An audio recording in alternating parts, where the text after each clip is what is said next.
की जय, सतगुरुदेव भगवान की जय। जय श्री राधे, श्री राधे, श्री राधे श्याम।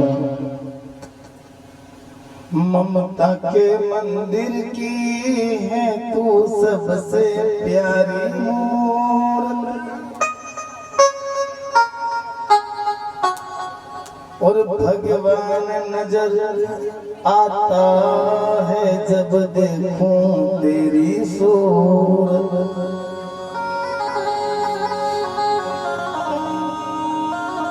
चाहे प्रतिमा में भगवान हो या ना हो, लेकिन प्रत्येक संसार की प्रत्येक माँ में भगवान जरूर है। माँ बच्चों की जा होती है, और किस्मत वाले होते हैं वो जिनकी माँ होती है। तो चाहे मंदिर वाली माता जी को हार मत देना, चाहे मंदिर वाली माता जी के गरबे में कूदने के लिए मत जाना। घर की माँ को समय पे रोटी दे देना, घर की माँ को समय पे लुगड़ा ला के दे देना, घर की माँ को ओढ़ने के लिए अच्छा बिस्तर दे देना बिछाने के लिए। घर की माँ को कभी बुखार आ जाए तो उसका इलाज अच्छे से करवा देना। मंदिर वाली माँ ऐसे खुश हो जाएगी, ऐसे खुश हो जाएगी।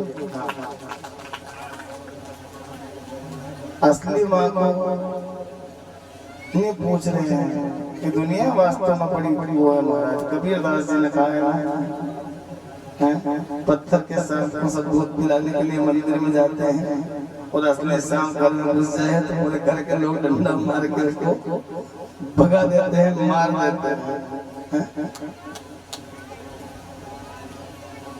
संसारी लोग आया रे जमाना बड़ा खोटा, आया रे जमाना बड़ा खोटा रे। संसारी लोग आया रे जमाना बड़ा खोटा। रंडी को पोशाक पहना के लगा किनारी गोटा, और साधु संत को कोई नहीं पूछे इनके फटा लंगोटा। हर संसारी लोग रे आया रे जमाना बड़ा खोटा।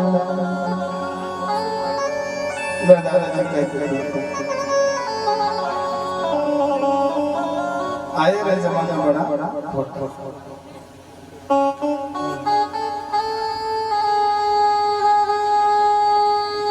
एक और भजन में गाते थे, पंछीड़ा लाल आछी पड़ी ओरे उल्टी पाट। अरे माई बाप थारा घर में बैठे ओढ़ गोदड़ी फाटी रे। पंछीड़ा लाल आछी पड़ी ओरे उल्टी पाट।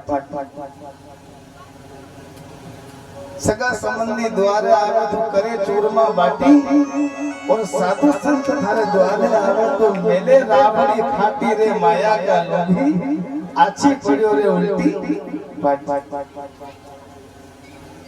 बीजी आवे तो लाडू करे, और कोई महात्मा जी आ जाए ना, कहते कि भाई भोजन की भूख लगी है। बोले महाराज रोटी तो नहीं है, यदि ठंडी पड़ी हो एक बार तो देख लेते हैं। पहले बात तो कोई आते नहीं है, महात्मा में तो घर घर में जाना पड़ना करता है, क्योंकि लोगों के मन बदल गए हैं, इसलिए महात्माओं ने भी अलग जगह तक छोड़ दिया है। क्योंकि कोई जगना ही नहीं चाहता तो क्यों जगाए, और जो जगावे, जो जगाने का काम करता है उसकी गर्दन ऐसे निपटा दी जाती है। हाँ, जो जगाता है उसको सुला दिया जाता है परमानेंट। मुर्गा 4 बजे जगाता है सबको, उठे लखन निशि विगत सुनी, अरुण सिखा धुनि कान, और गुरु से पहले जगतपति, और जागे राम सुजा। वो 4 बजे उठ जाता है, और 4 बजे बांग मार मार के सबको उठाता है, लेकिन कोई उठता नहीं है। और वो ज्यादा अगर कहीं नाटक करे, ज्यादा उठाने का प्रयास करे तो मन बड़े मरोड़ दे। एक जमाना की घड़ी थी वहाँ, पहले घड़ी नहीं हुआ करती थी, वो घड़ी थी एक जमाना की जो 4 बजे बोलती थी। ऐसा हत्यारा हो संसार में, उन्हें घड़ी खाई दिया। छोड़ देते हैं वो भोजन, छोड़ देते हैं वो भोजन जिसमें एक बाल है, छोड़ देते हैं वो भोजन जिसमें एक बाल है, फिर क्यों खाते हो वो अंडा जिसमें किसी माँ का लाल है, जिसमें किसी माँ का लाल। भोजन की थाली में अगर बाल आ जाए तो सरका देता है, नहीं खाऊं और मतलब लट्टा पड़िया कैसे खाऊं, बाल आ गया और पूरा का पूरा अंडा खा जाते हैं। अरे उसमें भी तो कुछ ना कुछ किसी माँ का लाल है, उसमें भी तो कोई जीव है, पर अंडा निकलता कहाँ से? थोड़ा विचार करो क्या खा रहे हो। कहीं भी उठ पड़ता है मन में जो गुरुजी से एक बार मैंने पूछा, गुरुजी मुर्गे अंडे कम क्यों नहीं पड़ रहे? तो गुरुजी ने कहा बेटा लोग भक्ति भी करते हैं, भागवत जी भी करते हैं, और बोले भागवत जी करने के बाद में, भागवत जी सुनने के बाद में एक काम और करते हैं। क्या करते हैं? बोले रामा कृष्णा हरे हरे और अंडा मुर्गी घरे घरे। रामा कृष्णा हरे हरे अंडा मुर्गी घरे घरे। लोग रामा कृष्णा भी करते हैं, राम राम भी करते हैं, मुख में राम बगल में छुरी। ये ऐसी भक्ति भगवान को पसंद नहीं है हमारे। किसी महापुरुष स्वामी विवेकानंद ने कहा कि मांस खाने वाले लोग तो चलती फिरती कब्रें हैं जिनके अंदर जीवों को मार करके दफनाई गई लाशें रखी गई। ये जितने भी जीव हत्या करने वाले लोग हैं, ये जितने भी बकरा खाने वाले हैं, मुर्गा खाने वाले हैं, अंडा खाने वाले हैं, गाय खाने वाले हैं, ये लोग ये चालता फिरता मसान है, कहीं शमशान है ये लोग। क्योंकि मरने के बाद में आदमी को कहाँ लेके जाया जाता है? शमशान में। और ये बकरे को मार के कहाँ लेके जा रहे हैं? पेट में। तो को पेट मसान हो कि नहीं हो? तो ये चालता फिरता मसान है कि नहीं? तो इन मसानों से सावधान रहना। बल बल भास नरक करता और दुष्ट संग जन दे पिदाता। परमात्मा भले नरक का वास दे दे, लेकिन कभी भी दुष्टों का साथ नहीं। बोलो ना राधे राधे, जोर से बोलो, ऐसे काम नहीं चलेगा। आज तो आखिरी दिन है, पूरा जोर के साथ में राधे राधे। तो महाराज मैं निवेदन कर रहा था कि भगवान के 16,107 विवाह संपन्न हुए, जिसमें दूसरा विवाह भालू की बेटी के साथ में हुआ।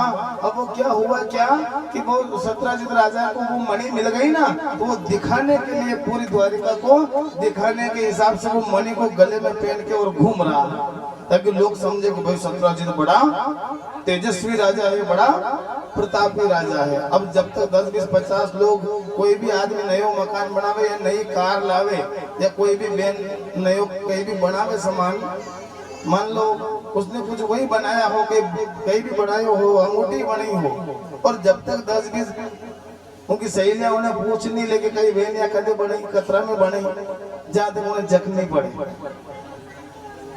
असुर एक डोकरी ने कही करियो, एक डोकरी ने क्या किया, नींद नींद के खेतों में और पैसा जमा किया, और पैसा जमा कर करके क्या किया, वो बनाया, क्या बोलते हैं उसको, नहीं वो यहाँ बाजू बन बनाया, उनके लूम लगे, लूम का लटका दिया उनको, और यहाँ बांध हाथ और यूं चाले,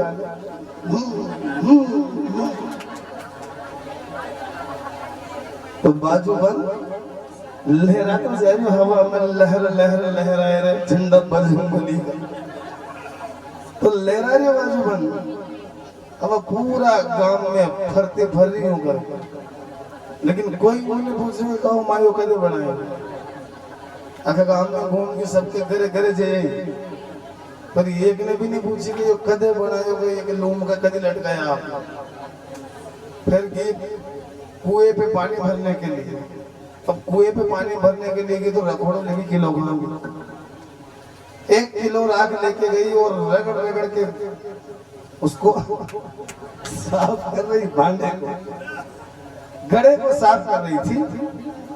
अब खूब उन्हें हाथ से जोर लगा लगा के खूब रगड़ रगड़ के धो रही। वो माता बहने वहां पानी भर रही, लेकिन कोई उससे यूं नहीं कह रही कि जो कदे बना। चक्कर पड़ गया नहीं। कम से कम 10 साल तक निंदियो खेता में लोगों के यहाँ, जब जाके बड़ी मुश्किल से पूरी मनक जमारा में बुढ़ापा आगे से देख बाजू बंद बनियो, और फिर भी कोई नहीं पूछ रही यार, तो दुख तो होवे नहीं मन में, नहीं होवे। हाँ? आज मैं खुद भी अगर नया कुर्ता नई बगलबंदी लेके आता हूँ, अगर मेरी टीम वाले लोग मुझे नहीं पूछे गुरुजी ये कब लेके आए, तो थोड़ा सा दुख तो मुझे भी होता है कि देखो यार 1000-1500 रुपए की बगलबंदी लेके आप पूछ नहीं रहे। अभी हमारे दिल्ली पे नया बाजा लेके आया, अगर मैं इनसे पूछूं नहीं तो दुख तो इनको भी होगा। देखो गुरुजी ने मुझसे पूछा नहीं, मैं नया दफा लेके आया, मुझे 3 बार बताया गुरुजी ये उदयपुर से नहीं लाया, ये बाया लाया हूँ। तो शौक होता है ना लोगों को। अब हुआ क्या कि महाराज पूछा नहीं ना किसी ने भी, तो उसको बहुत तेज गुस्सा आया। वो अपने घड़ा उठा करके और अपने घर में जो उसकी जो टापरी थी ना, वो टापरी में चली। अब टापरी में चली गई और थोड़ी देर बाहर बैठी, और जैसे संध्या काल का समय हुआ, उसने क्या घर में रखा हुआ था घास लेट। बोलो ना राधे राधे, जोर से बोलो। देखो जोर से नहीं बोलोगे तो मैं सुनाऊंगा नहीं आप लोगों को। राधे राधे। देखो ऐसा तकला मजा कहता कोई जारी है। बढ़िया भजन गाता, बढ़िया चुटकला सुनाता जय राम जी की।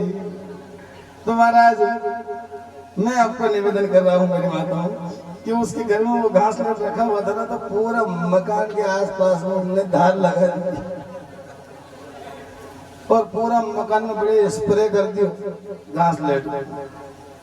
और था तो कुछ नहीं, 2-4 ठीबड़ा होगा, मेल दी बात थी। अब जब आग लगा थी घर में, तो गांव का दौड़े कर दौड़ो रे डोगरी की टापरी में बात लग दी, तो गांव के लोग दौड़े। अब गांव के लोग दौड़े तो ये सब तो कोई भांडा ला लिया, कोई बेवड़ा ला लिया, भूजा भगा कहीं साधन, कोई टंकिया ला लिया पानी की, और बेचारा सब पानी फोड़ रहा। वो कह रही दौड़ो रे मेरे घर में बात लग गई, दौड़ो रे मेरे घर में बात। ऐसे हाथ हिला हिला के लोगों को बता रहे। अत्र एक जनी उभी थी वहां, उनने क्यों कहा महा ये बाजू बन कर बनाया था, ये बाजू बंद कर बनाया आपने। बोला अरे हमारी लोड़ी सो गई, अगर पहले पूछ लेती तो मेरी टापरी में बात बन रहा, पहले पूछ लिया होता तुम्हारी टापरी बन जाती। हाँ? अब पूछ रही है। तो कुछ लोग ऐसे होते हैं कि अगर उनका कार्य सिद्ध नहीं होना तो वो अपना खुद का नुकसान कर बैठते हैं। वैसे ये सतराजीत द्वारिकाधीश के दरबार में गया। अब किसी ने भी नहीं पूछा, लेकिन द्वारिकाधीश तो द्वारिकाधीश है। उनने कहा सतराजीत जी मणि का दिलाया, उन्होंने कहा अरे प्रभु लाया नहीं होगा, लाया कितने में खरीदी इसको।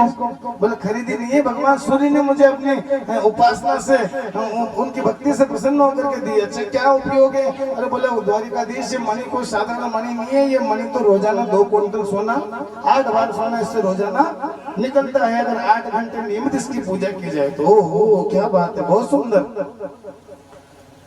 सतराजीत जी मेरा एक निवेदन था आपसे। क्या? बोले कि देखो आपके घर में कितने लोग हैं? बोले एक मैं हूँ, एक मेरी पत्नी है, एक मेरी माँ है, एक मेरा छोटा भाई है और एक मेरी छोटी सी बेटी है। यानी आप, आपकी पत्नी, आपका भाई और आपकी माँ, 4, और आपकी बेटी, पूरे परिवार के मिलाकर के आप 4.5 लोग हैं। और 2 क्विंटल सोना देने वाली मणि रखते हो भले आदमी। अगर मेरी बात मानो तो इस मणि को आप धन भंडार में द्वारिका के कोषागार में जमा करवा दीजिए। जब भी आवश्यकता होगी, जब भी दुर्भिक्ष पड़ेगा, जब भी अकाल पड़ेगा, तो ये धन प्रजा के हित में काम आए। और परहित सरिस धर्म नहीं भाई, पर पीड़ा सम नहीं अधिमाई। दूसरे के हित से बढ़िया कोई धर्म नहीं हो सकता। धर्मो रक्षति रक्षित, जो जीवो और जीने दो। वसुधैव कुटुंबकम, संपूर्ण विश्व मेरा परिवार है। अहिंसा परमो धर्म, लेकिन कब धर्म अहिंसा तथैव च, अहिंसा परम धर्म है। लेकिन कब, जब कोई हमारे धर्म की हिंसा नहीं कर रहा, कोई हमारे धर्म के ऊपर उंगली नहीं उठा रहा हो। अगर हमारे धर्म के ऊपर अगर उंगली उठा रहा है, कोई अगर हमारे भगवान को गाली दे रहा है, कोई अगर हमारे देवी देवताओं का अपमान कर रहा है, कोई अगर हमारे संस्कृति को नुकसान पहुंचा रहा है, कोई अगर हमारी माँ बहन को बुरी दृष्टि से देख रहा है, और फिर हम कहें कि अहिंसा परमो धर्म, तो वो हमारी कायरता होगी। हाँ, वो कायरता है, क्योंकि हम कायर हैं, हमसे कुछ हो नहीं रहा है, इसलिए हम अहिंसा परमो धर्म की आड़ ले रहे हैं। भगवान ने कहा अहिंसा करना अच्छी बात है, हिंसा करना महापाप है, लेकिन अहिंसा परमो धर्म। लेकिन कब? धर्म हिंसा तथैव च, क्योंकि आत्मरक्षा से बढ़कर के कोई कार्य दुनिया में नहीं है महाराज। आत्मरक्षा में उठाया गया कोई भी कदम गलत नहीं होता, इसलिए पहले स्वयं की रक्षा करें। इसलिए सत्रजित महाराज से जब कहा, तो सत्रजित जी को ये बात पसंद नहीं आई। पर राजा सत्रजित ने क्या किया? सत्रजित राजा ने मना कर दिया भगवान द्वारिका नाथ से। बोले नहीं द्वारिका नाथ, मैं ये मणि आपको नहीं दे सकता हूँ। भगवान ने कहा ठीक है साहब, आपकी मणि आपकी मर्जी, कोई दिक्कत नहीं है। और सत्रजित चला गया। एक दिन क्या हुआ, सत्रजित का भाई था ना प्रसेन, उस प्रसेन ने सत्रजित की उस मणि को गले में धारण किया और घोड़े पे बैठ करके जंगल में शिकार खेलने के लिए चला गया। शिकार खेलने के लिए जब गया तो कहते हैं कि एक हिंसक सिंह ने उस प्रसेन के ऊपर हमला कर दिया और उस प्रसेन को मार करके उसके पास में जो मणि थी उस मणि को शेर ने छीन लिया। अब जब शेर आगे जाने लगा तो कहते हैं कि उधर से आ रहे थे कौन? जामवंत जी। जामवंत जी ने देखा कि शेर के पास में मणि, शेर तो मांस खाने वाला प्राणी है, ये मणि का क्या करेगा? इसलिए जामवंत जी ने शेर को मार दिया और शेर को मार करके मणि खुद ले लिया। और जामवंत जी उस मणि को लेकर के गुफा में प्रवेश कर गए। मां जाकर के उनकी जो बेटी थी जामवती नाम की, उसको वो मणि उपहार स्वरूप उन्होंने दे दी। अब पूरी द्वारिका में कानाफूसी होने लगी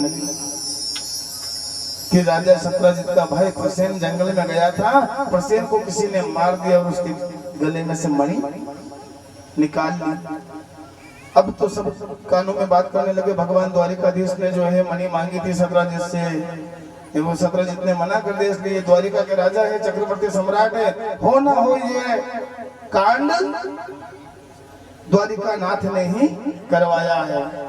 द्वारिका नाथ को तो सपने में भी पता नहीं है कि क्या हुआ, लेकिन पाप लग गया ना मांगने का, कहने का पाप लग गया। कभी कभी कहने का पाप लग जाता है। अगर किसी से यूं कह दो कि यार थारा वहां मोटर पड़ी कूड़ा पे ध्यान रख से, अब कंजर भर लिया है, और अगर चोरी होगी तो शक वहीं जाएगा कि उनने की थी, उनने खड़ा ही मोटर वाले, उसने अच्छे के लिए कहा, लेकिन भरोसा थोड़ी है। तो महाराज द्वारिकाधीश ने तो अच्छे के लिए कहा, लेकिन ये बात राजा सत्रजित को पसंद नहीं आई थी। और नहीं आई तो नहीं आई, कोई बात नहीं। तो हुआ क्या कि अब लोग आपस में कहने लगे कि भगवान ने मणि छीन ली, मणि छीन ली। आपस में लोग बातें बनाने लगे। ये बात धीरे धीरे भगवान द्वारिकाधीश के पास पहुंच गई। द्वारिकाधीश कहने लगे, गुरु जी के पास गए, गुरु जी से कहने लगे गुरु जी मैंने तो मणि नहीं ली, फिर ये जबरन मारा माथा पे कलंक क्यों लगा रहे लोग? ये झूठा लगावे कलंक तो सतगुरु कैसे निभे, कैसे निभे यो संग, हो सतगुरु कैसे निभे। भगवान द्वारिकाधीश ने, भैया आवाज बढ़ाओ थोड़ा सा, डीम हो गई आवाज बिल्कुल। भगवान द्वारिकाधीश ने जाकर के और गुरु महाराज के चरणों में विनती की। गुरु महाराज ने कहा, कन्हैया तुमने चौथ का चंद्रमा देख लिया हो? हाँ, कौन सी चौथ? बोले भादों के महीने में जो चौथ आती है ना, जिसको संकट चौथ के नाम से जानते हैं, वो चौथ का चंद्रमा अगर कोई भी देख ले, चाहे बोले वो साक्षात परब्रह्म परमात्मा ही क्यों ना हो, उसको भी जीवन में एक बार कलंक अवश्य लगता है। उसे कलंक चतुर्थी कहते हैं। भादों के महीने में जो चौथ आती है ना, उसका चंद्रमा नहीं देखना चाहिए, क्योंकि उस दिन चंद्रमा को गौतम ऋषि का श्राप लगा था। क्योंकि गौतम ऋषि की स्त्री का वो तप भंग किया था ना उसने, माता अहिल्या का चंद्रमा ने, इसलिए गौतम ऋषि ने श्राप दिया था चंद्रमा को कि आज के दिन अगर तेरा कोई भी दर्शन करेगा तो उसके जीवन में कलंक जरूर। और महाराज वही चौथ का चंद्रमा भगवान द्वारिकाधीश ने भूलवश देख लिया और भगवान द्वारिकाधीश को कलंक लगा। भगवान द्वारिकाधीश ने गुरु जी से कहा कि अब क्या करूं? बोले अब चंद्रायण व्रत करूं। चंद्रायण व्रत करके उसके अनुष्ठान की पूर्णाहुति करके भगवान गए वन में, और जहाँ पर प्रसेन मरा पड़ा था वहां पर शेर के पंजे के निशान थे। शेर के पंजों के निशान के सहारे भगवान द्वारिकानाथ जब आगे बढ़े तो आगे जाकर के देखा कि शेर भी मरा पड़ा हुआ है, ढेर हुआ पड़ा है। जहाँ शेर मरा पड़ा हुआ था वहां पर रीछ के भालू के पैर के निशान गोविंद को दिखाई दिए। गोविंद उन भालू के पैर के निशान के सहारे जब आगे बढ़ने लगे तो वो रीछ के पैर के निशान सीधे गुफा में चले गए। भगवान द्वारिकाधीश ने सभी से कहा कि हे सैनिकों, अगर मैं 6 महीने के भीतर लौट करके आ जाऊं तो ठीक, और नहीं आऊं तो दाऊ भैया से बोलना कि वो द्वारिका का राज्य अपने तरीके से संभाल। देखिए, कलंक को मिटाने के लिए अपने प्राणों की बाजी लगा दी भगवान। कलंक को मिटाने के लिए अपने प्राणों की बाजी लगा दी। जीवन में अगर काजल से भी काली कोई चीज है ना तो वो है झूठा कलंक महाराज। हाँ, झूठा कलंक जब व्यक्ति के जीवन में लगता है ना तो उसे बहुत पश्चाताप होता है। इज्जत वाला आदमी तो घर से बाहर भी नहीं निकल पाता। इसलिए मेरी माताओं बहनों और मेरे युवा साथियों भाइयों, आप सभी से मेरा निवेदन है कि चाहे जीवन में कुछ भी करना, लेकिन कभी भी अपने माँ बाप के जीवन में कलंक मत लगने देना। हाँ, यही आपकी सच्ची माता पितृ भक्ति होगी, तभी आप अपने माता पिता के सच्चे सपूत कहलाओगे, अपने माता पिता का नाम दुनिया में रोशन करके आओ। यही एक सच्चे बेटे का और सच्ची बेटी का फर्ज होता है कि वो अपने माँ के दूध को संसार में रोशन करे। और माताओं को भी चाहिए कि जब बालक गर्भ में हो तो माँ को भी थोड़ा सा परहेज करना चाहिए, इससे झूठ नहीं बोलना चाहिए माँ को जब बालक गर्भ में रहे तो, क्योंकि माता जितना ज्यादा झूठ बोलेगी बालक उतना ही ज्यादा झूठा पैदा होगा। हाँ, माता जितना ज्यादा तीखा खाएगी बालक उतना ही तीखा बालक जितना ज्यादा मीठा खाएगी उतना मीठा हो। तो खूब राबड़ी खाओ, खूब हलवा खाओ, लेकिन कचौरियां मत खाओ, समोसा मत खाओ, चाउमीन मोमोस कहीं मत खाओ, उल्टा उदा उठपटांग, है ना। शुद्ध भोजन बना करके करो, सात्विक भोजन। हो सके तो लहसुन प्याज का त्याग करो 9 महीने तक। गर्भ गीता का पाठ करो, फिर देखो कैसा बालक आपके गर्भ से होता है। ऐसा बालक होगा कि 7 पीढ़ी को तार देगा तुम्हारी को। हाँ, राम कृष्ण विवेकानंद की तरह तुम्हारा बालक होगा, तो तुम्हारे दूध को पूरे संसार में उज्जवल कर देगा, तुम्हारे नाम की कीर्ति को पूरे विश्व में फैला देगा। जन्नी जने तो ऐसो जन के दाता के सूर, और नीतो रीजे बांजड़ी और मत गवाजे नूर। जन्नी जने तो ऐसो जन, तू जनजे रही गुणवंत, क्योंकि गुणवंतों के द्वार पे पड़िया रहे लक्ष्मी बंद। गुणवान बालक एक ही बहुत है। राजा सगर के 60,000 पुत्र थे, लेकिन एक में भी अक्ल नहीं थी, जो सब बल मर गया कपिल महाराज की दृष्टि से। और कुल में भगीरथ एक ही हुआ जो गंगा को लेकर के आया और 60,000 का उद्धार करके पूरी पृथ्वी का उद्धार कर दिया। इसलिए अगर बालक पैदा करना है तो उस भगीरथ की तरह करना, उस राम की तरह करना, उस कृष्ण की तरह करना, स्वामी विवेकानंद की तरह करना कि पूरे विश्व में आपके नाम का डंका बजा दे वो महाराज। हाँ, ऐसा तब जाकर के आपके माँ होने की सार्थकता हो। अब माताएं बहनें जाती है कहाँ?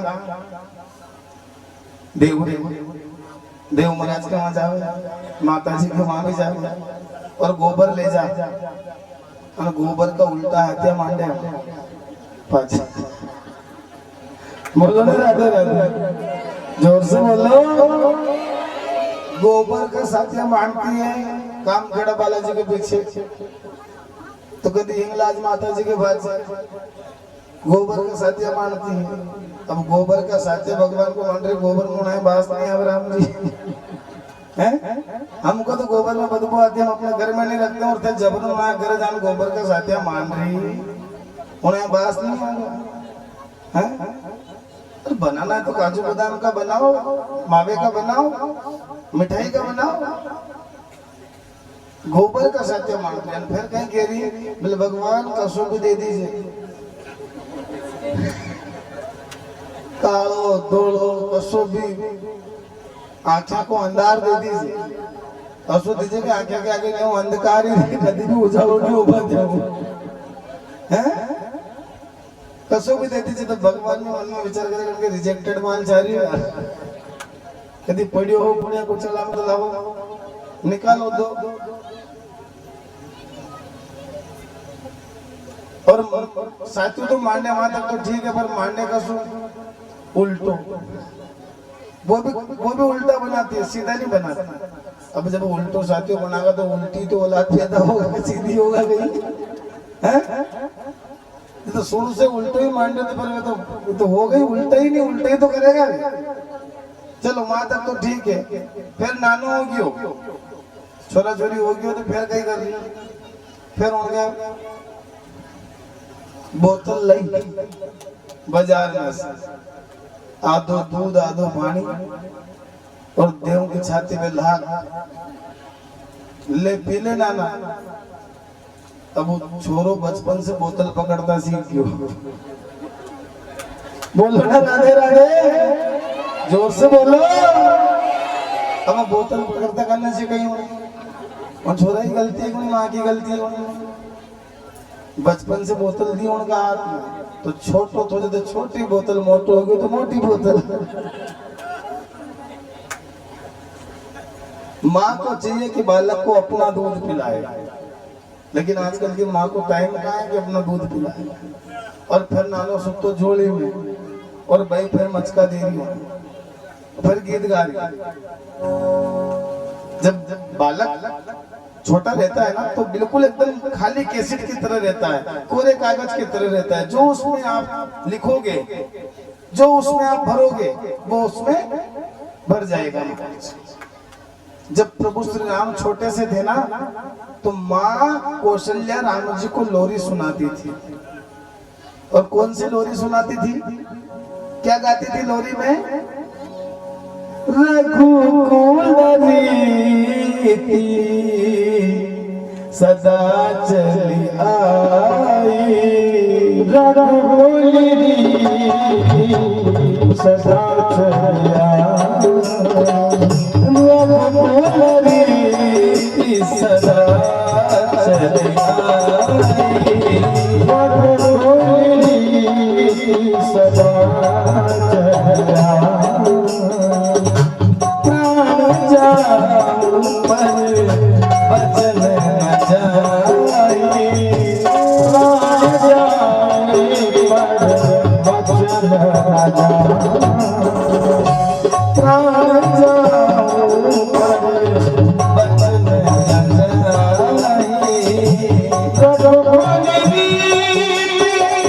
सदा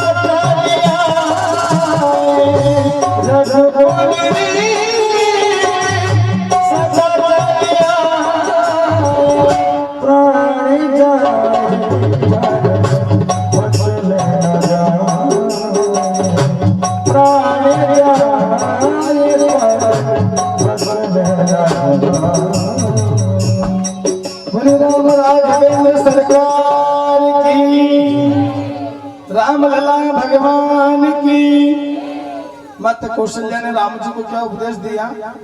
बोले रघुकुल रीति सदा चली आई, प्राण जाऊ पर वचन न जाए। बेटा राम अपने कुल की ये रीति है कि चाहे भले प्राण चले जाए लेकिन वचन नहीं जाना चाहिए। एक बार वचन दे दिया तो दे दिया, चाहे भले फिर प्राण चले जाए लेकिन वचन नहीं जाना चाहिए। और राम जी पलना में सुनते सुनते झूले में बड़े बड़े इस बात को जब सुन रहे हैं तो राम जी के बचपन में वो संस्कार, पलने का संस्कार, माँ का जो वचन था, माँ का जो गीत था, वो राम जी के हृदय पटल के ऊपर छप गया।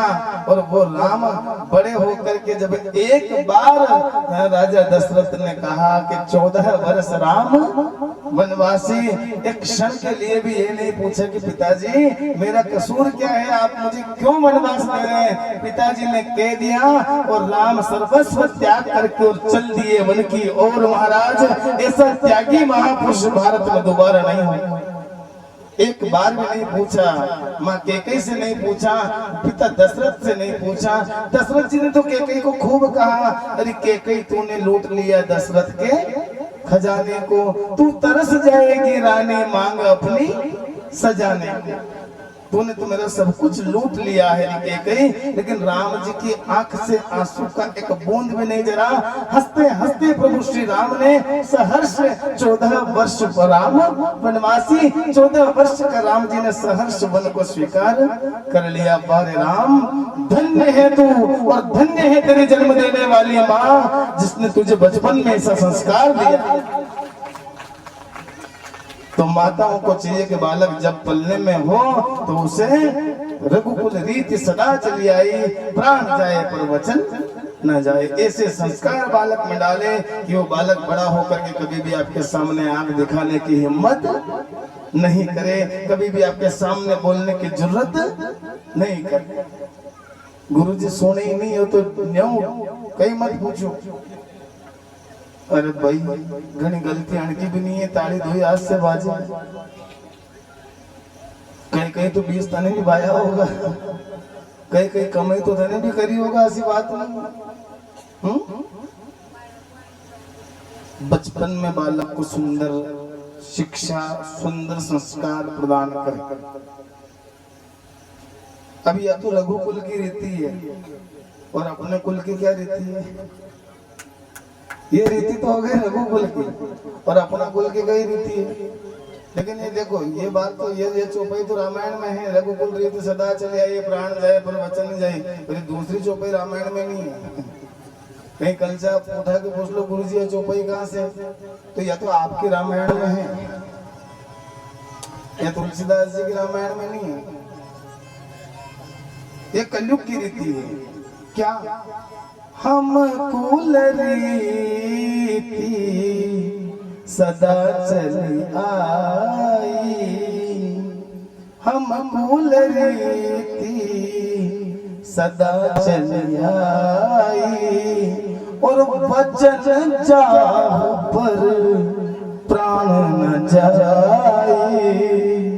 वचन जाओ को जाओ पर प्राण नहीं जानो चाहता का सो गया तो सुनो मुझे कड़े मले हैं। बहुत सारे लोग कहते हैं, बहुत सारी माताएं, बूढ़ी बूढ़ी माताएं कहती है गुरुजी और तो कहीं मन में नहीं है, बस इन छोरा को मांडो हो जा और भगवान फिर बलि मुख खींचे तो खींच लीजिए।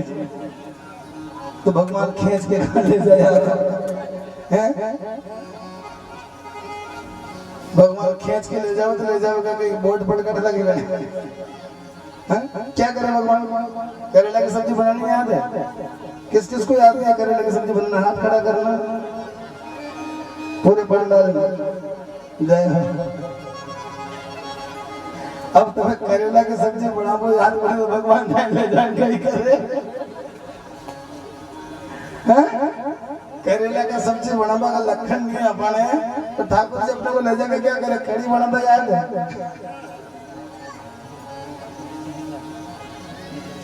खीर में मरचा मत डाल दीजिए, सलाद चाल रहा है। तो महाराज मैं निवेदन कर रहा था आपसे कि वो बालक पल्ले में सो रहा है और वो माँ उसको लोरी सुना रही है। और क्या लोरी सुना रही है? अरे हल्लो चलो रे मारा नाना को, और यो नानो तो मारो आया को।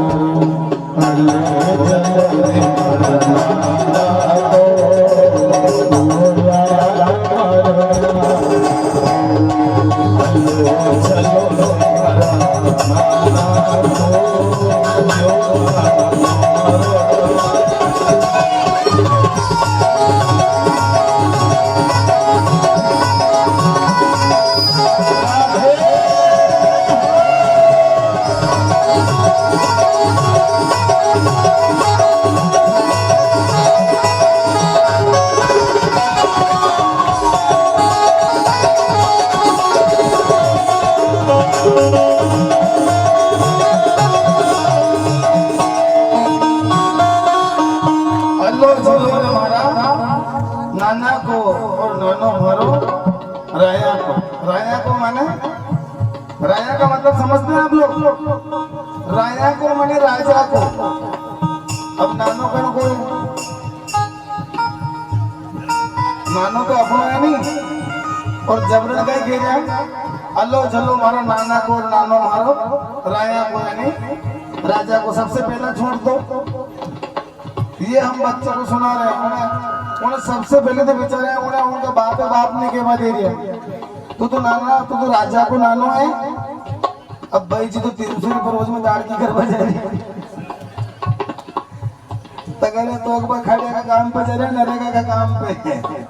और भाई कह रही नानो तो मारो राजा को, नानो तो माके राजा को। और फिर कह रही है ओ नानो तो मारो राया को,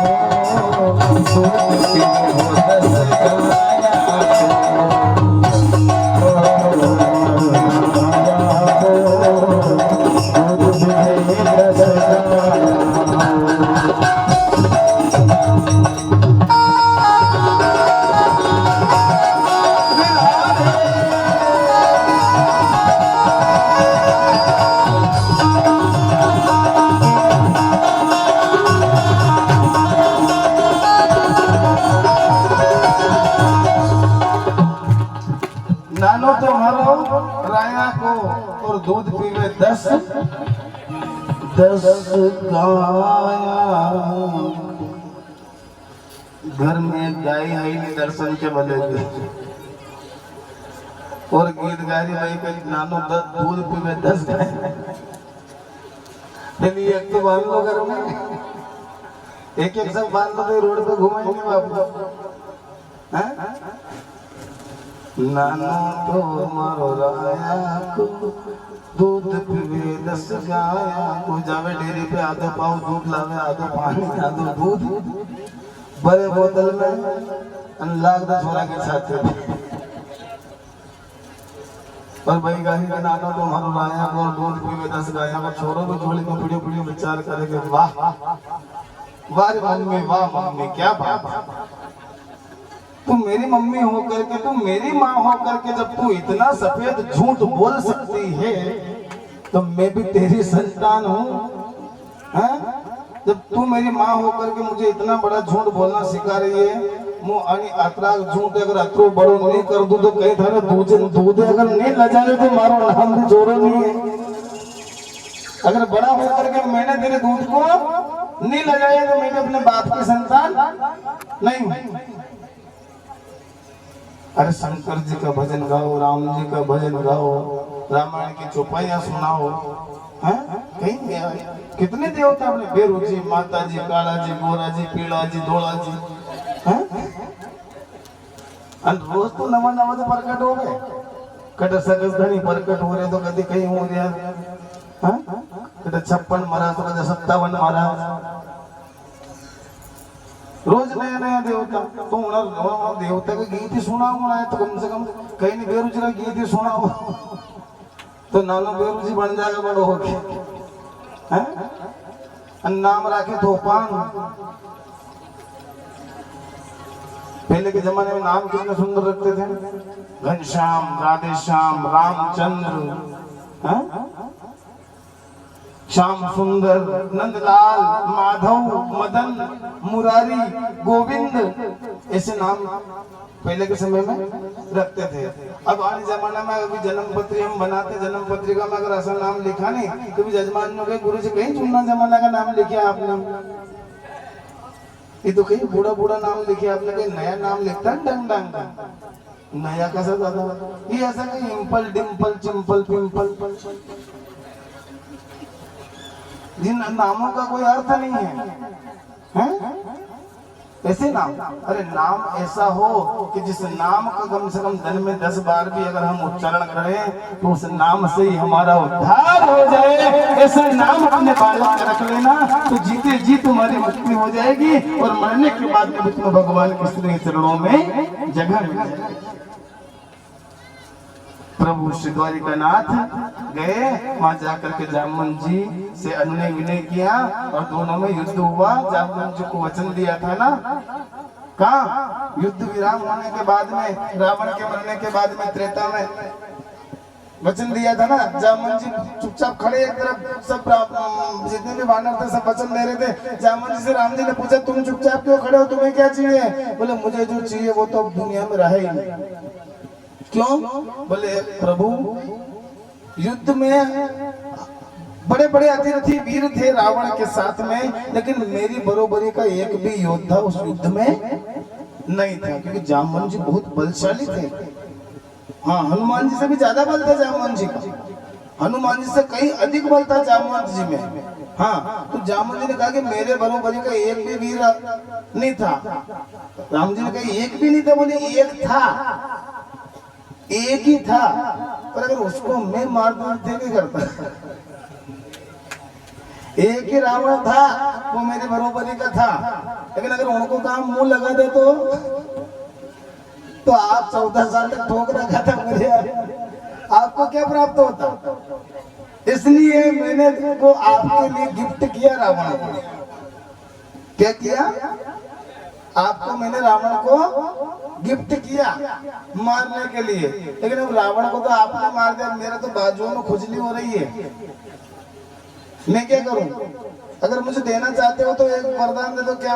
बोले कि जिस प्रभु श्री राम ने मेरे बराबरी के रावण जैसे योद्धा को मारा है, मैं देखना चाहता हूं कि मेरे रघुनाथ जी की भुजाओं में कितना बल है। क्या मांगा? प्रभु 2-2 हाथ हो जाए। राम जी ने कहा जामवन जी शर्म करो थोड़ी सी, एक तरफ प्रभु बोलते हो, एक तरफ नाथ बोलते हो, इधर चरणों में बैठते हो और इधर लड़ाई करने की बात कर रहे हो। स्वामी और सेवक का युद्ध संभव नहीं है, तो क्या किया जाए? बोले कि ये इच्छा है आपकी, लेकिन इस युग में नहीं, उस युग में पूरी करूंगा। कब? द्वापर में जब कृष्ण अवतार लूंगा ना, तब आपकी इच्छा को पूर्ण करूंगा। और जामवंत जी और प्रभु श्री कृष्ण में परस्पर युद्ध हुआ। कितने? 6 महीने तक युद्ध हुआ। हाँ महाराज, 6 महीने में भगवान श्री कृष्ण ने जामवंत जी की नस नस को ढीली कर दिया। और जब जामवंत जी हार गए ना, तो चरणों में गिर पड़े और कहने लगे भगवान से कि हारा हूं बाबा, पर तुझ पे भरोसा है, जीतूंगा एक दिन, मेरा दिल ये कहता है, मेरे माझी बन जाओ, मेरी नाव चला जाओ, रोते को बाबा श्याम, तुम गले लगा जाओ, हारा हो बाबा पर तुझ पे भरोसा है, हारा हो बाबा पर तुझ पे भरोसा है, हर जीतो एक दिन दिल ये कहता है, जीतूंगा एक दिन तुझ पे भरोसा है, मेरे माझी बन जाओ, चला जाओ, माझी बन जाओ,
मंदिर में पहुंचे ना तो पर्दा चलने लगा, पर्दा।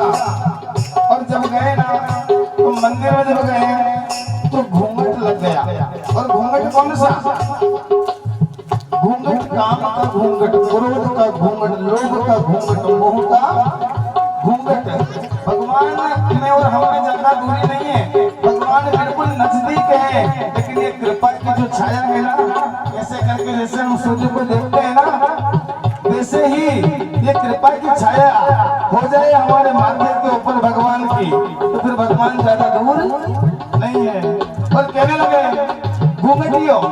और ये एक और घूंघट बहुत बड़ा अभी कलयुग में आया है। कौन सा? ये घूंघट।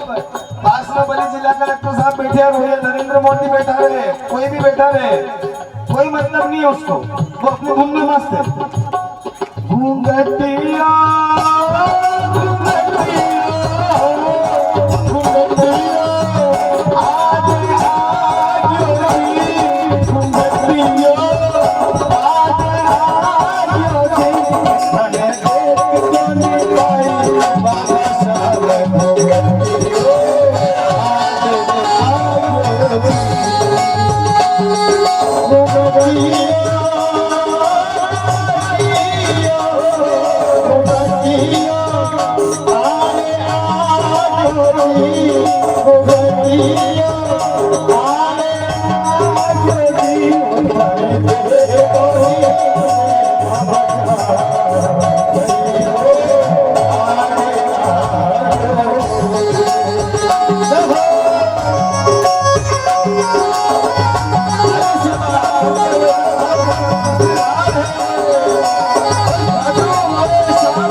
थोड़ा सा आज सप्तम दिवस और बादशाह यहाँ हमारे सामने जय हो। मीठा देख कोई पावो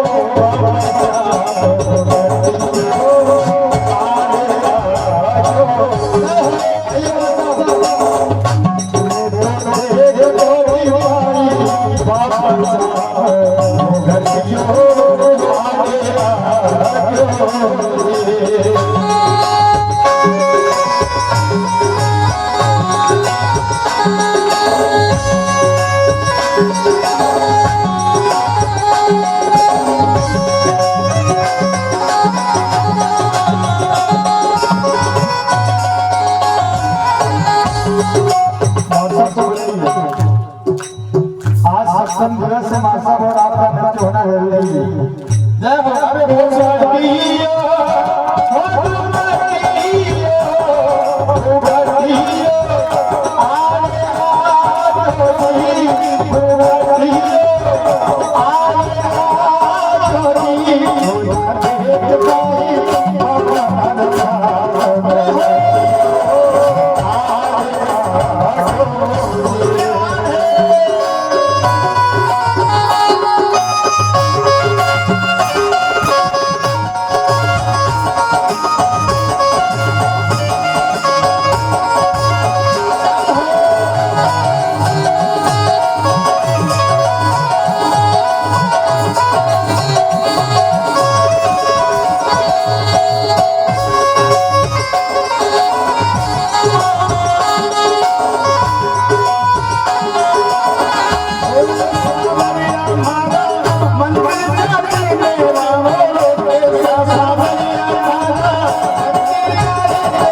हो बकियो आए हाथ होई हो बकियो आए हाथ होई हो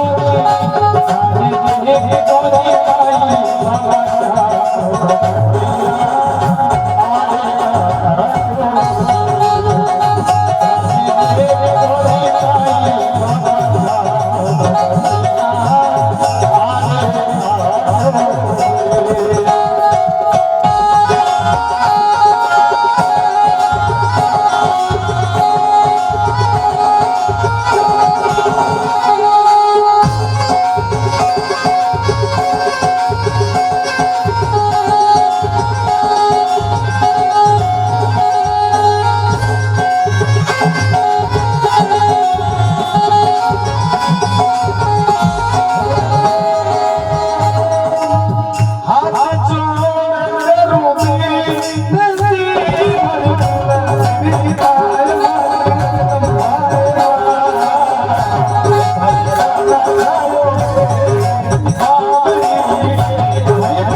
भगवती के एक भी भेंट माँ बगलामुखी के चरणों में, हमारे कथा में रोज माता जी की भेंट होती है, लेकिन अभी तक एक भी भेंट हुई नहीं है। आज अंतिम दिन है और कथा तो आप लोगों ने बहुत सुन ली है, ठीक है ना।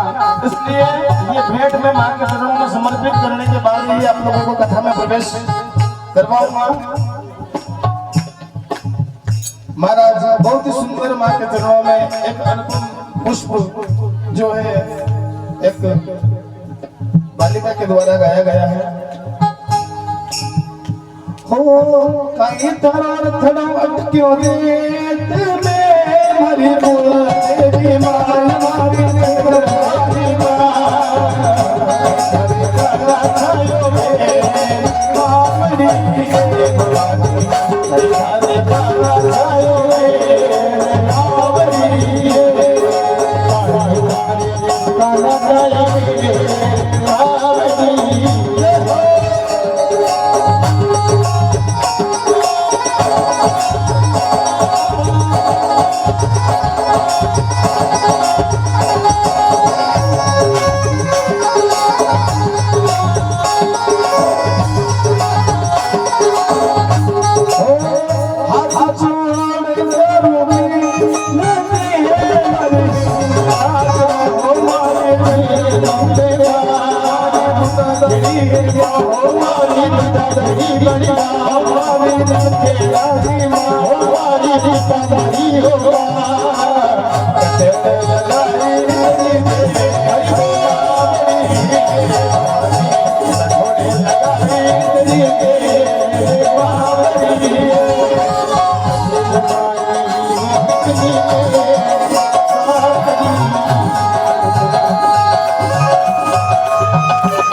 जय जय श्री राम, जय जय श्री राम।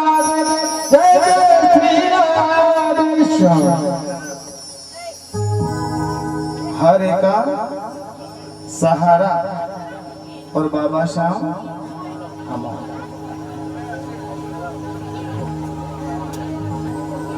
हारने जैसा लग रहा है, क्या कहा जामवंत जी ने? हारने जैसा लग रहा है लेकिन हारा नहीं हूं। हारने जैसा लग रहा है लेकिन हारा नहीं हूं, और मेरा श्याम सहारा है, मैं बेसहारा नहीं हूं। मेरा श्याम सहारा है, मैं बेसहारा नहीं हूं। हारे का सहारा। जब भी हार जाओ ना दुनिया के आगे, तो एक बार खाटू श्याम जी के दरबार में जरूर जाना, और वहां जाकर के सच्चे दिल से जो भजन अभी हमने गाया है, ये भजन की 2 लाइन बाबा के चरणों में सच्चे भाव से समर्पित कर देना। कुछ लेकर मत जाना, एक फूटी कोड़ी लेकर के मत जाना, कुछ भी लेकर के मत जाना। ना निशान चाहिए, ना इत्र चाहिए, ना गुलाब के फूल चाहिए, ना मोगरे का फूल चाहिए, ना मिठाई चाहिए, ना पान चाहिए, कुछ नहीं। जब बिल्कुल कंगीर हो जाओ, जब बिल्कुल दरिद्र हो जाओ, जब तुम्हारे पास में कुछ भी नहीं बचे, तो जाकर के बाबा श्याम से प्रार्थना कर लेना कि बाबा थे जब माला माल तो सब कुछ लुटा बैठे, थे जब माला माल तो सब कुछ लुटा बैठे, और हुए जब कंगाल तो खाटू श्याम के चरणों में आ बैठे, खाटू श्याम के चरणों में आ बैठे। देखिए, एक विशेष सूचना है आप सभी श्रद्धालु भक्तजनों से निवेदन, शुक्रताल का तो मैं आपसे निवेदन कर रहा हूँ कि आप सभी कल भी नाम आए थे, और ऐसा कहा गया था कि एक बार और अनाउंस कर दीजिएगा। तो शुक्रताल 7 तारीख को भवानी मंडी से रिजर्वेशन जिनको बनवाना है कृपया वो अपना नाम लिखवा दें, क्योंकि 7 तारीख को रिजर्वेशन देहरादून से जाना है।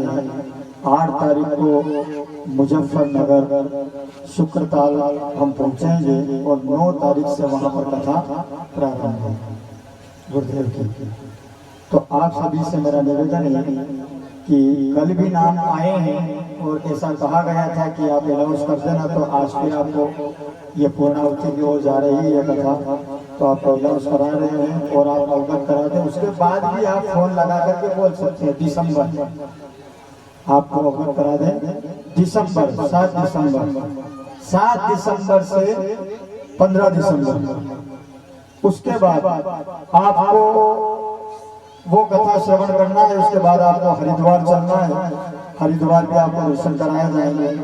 आगे की रूपरेखा बन रही है कि केदारनाथ की भी आपको, बद्रीनाथ और केदारनाथ, ये भाग्य अपने भाग्य की और अपने पूर्वजों की कृपा होती है। वो व्यक्ति, मैं तो कह रहा हूँ कि सुरताल में ये यहाँ बैठे के वो भी व्यक्ति एक भाग्यशाली होता है कि कथा में बैठता है। वैसे तो सब गाँव में दूसरे भी घूम रहे होंगे, या कोई दूसरे गांव में भी नहीं आ पाए हुए 7 दिनों में, लेकिन जो यहाँ कथा में बैठा वो भी एक अपने आप में भाग्यशाली होता है। जोरदार ताली बजाइए आप देखिए। तो आप सभी से मेरा निवेदन है कि आप नाम लिखवा दें, आज लिखवा दें, चाहे आप बाद में भी लिखवा सकते हैं, अपना मानस बना सकते हैं और लिखवा सकते हैं। उसके बाद खाटू श्याम जी की भी लाइव टेलीकास्ट की चर्चा चल रही है। मैं नारायण सेवा संस्थान में चर्चा करूंगा कि सतगुरुदेव की कथा लाइव टेलीकास्ट आस्था चैनल पे खाटू श्याम में हो। जोरदार ताली बजाइएगा। तो ऐसा परमात्मा मानस बनाना है, तो अभी जो मानस बना है, जो अभी का बुलावा है परमात्मा का, उसमें अपना नाम लिखवा करके अपने भागीदारी बने। अपने पूर्वजों के नाम से भी लिखवा सकते हैं, आप अपने पितरों के नाम से भी लिखवा सकते हैं। तो आप नाम लिखवा करके आप नाम लिखवाओगे, उसके बाद आपका रिजर्वेशन बन सकेगा। और रिजर्वेशन बना तो फिर वहां शुक्रताल में कोई अपना घर नहीं है, वो तीर्थ स्थान है। तो तीर्थ स्थान में भी अपन धर्मशाला लेंगे, फिर उस हिसाब से कमरा बुक होगा। तो आप सभी से निवेदन है कि जल्द से जल्द अपना नाम अवगत करवा दें और आगे की रूपरेखा बनाएं। बोले जय जय श्री राधे, जय जय श्री राधे, जय जय श्री राधेश्वर। कल का जो नाम आया हमारे परम आदरणीय 10 नाम है कल। 10 नाम, उसमें प्रथम नाम हमारे सम्मत खेड़ी वाले गुरु जी का है जी। एक बार जोरदार ताली से उनका स्वागत करें। दोनों पति पत्नी जोड़े के साथ में आशीर्वाद देने के लिए पधारेंगे और अपने पूर्वजों की आत्मा की शांति के लिए मूल पोथी के यजमान बन करके और गंगा मैया में अपने पितरों का पिंडदान और तर्पण करने का सौभाग्य प्राप्त करेंगे। जो यजमान, उसमें 10 यजमानों के नाम, 51 यजमान के बाद में 10 यजमान और नए जुड़ गए हैं। इसमें 61 यजमान तैयार हो गए। हमारा मानस है कि कम से कम 101 नहीं 108 जितने माला में मोती होते हैं उतने यजमान साथ में लेकर के जाएंगे, जितने माला में मोती। तो 108 यजमानों का हमारा संकल्प है। अब राधा रानी बिहार जी क्या कृपा करते हैं वो ठाकुर जी की मर्जी है, जो भी प्रभु को मंजूर होगा। तो देखिए अवसर एक बार चूक जाने के बाद में फिर बाद में पछतावा देता है। और जो लोग 7 दिन तक नहीं रुक सकते ना, वो 2 दिन, 1 दिन, 3 दिन, जितनी जिसकी शक्ति हो ना उतने दिन भी रुक सकते हैं। ऐसा जरूरी नहीं कि आपको वहां पे 7 दिन ही रुक करके कथा सुननी है। आप कथा जिस दिन शुरू हो उस दिन आकर के संकल्प करवा सकते हैं।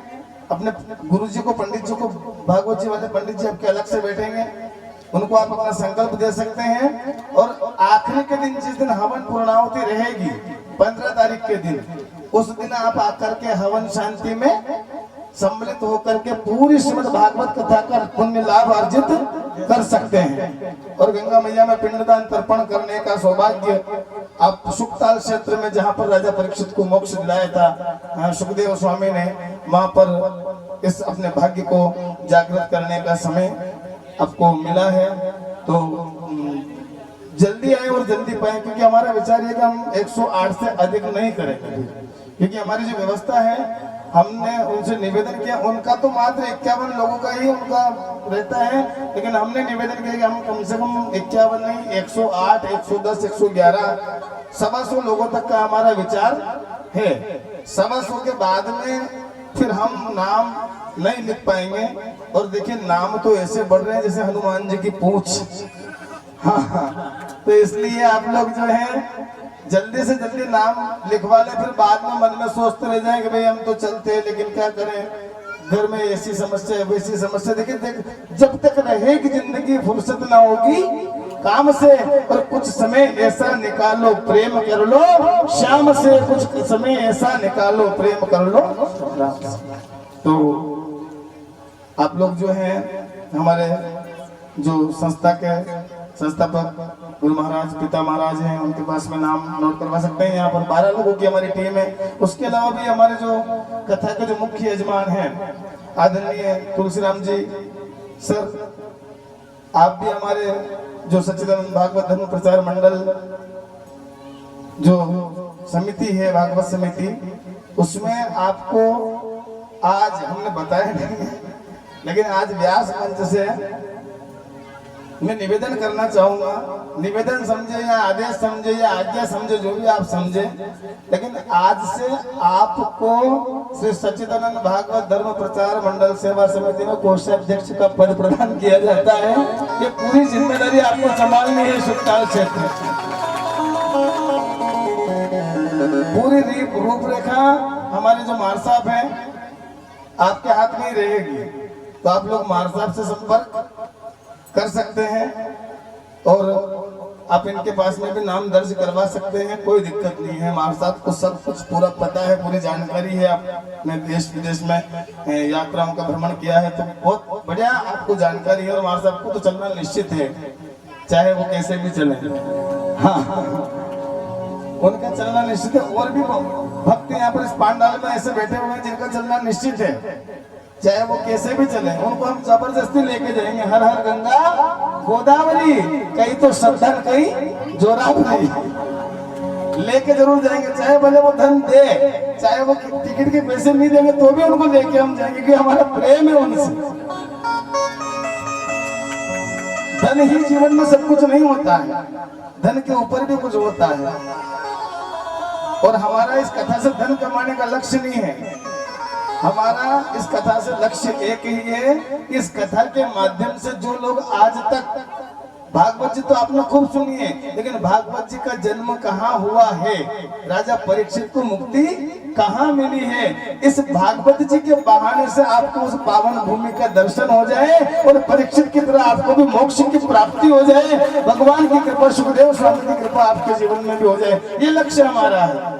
कथा तो एक बहाना है, असली मकसद तो आप लोगों को तीर्थ यात्रा करवाना है और कथा के साथ साथ में आनंद की प्राप्ति आपको हो। ऋषिकेश, हरिद्वार और ब्रज 84 कोस वृंदावन की यात्रा करवाने तक का हमारा संकल्प मन में है। अब आगे जैसा हम सब लोग बैठ करके निर्णय कर लेंगे, सबकी राजी में अपनी राजी, जैसा आप सब लोग आदेश करेंगे, 108 सवासों जितने भी जजमान हैं वो सब लोग जो कहेंगे उसी के आधार पर फिर अपनी आगे की यात्रा का निर्णय करेंगे। एक बार आप सब नाम आप लोगों के हो जाए तो उसके बाद में हम ये चाहते हैं कि एक ही गांव से या आसपास के क्षेत्र के लोग रहे तो सब एक दूसरे के मिलने जुलने वाले रहते हैं, तो परस्पर प्रेम अधिक रहता है और उनका समय आसानी से बीत जाता है।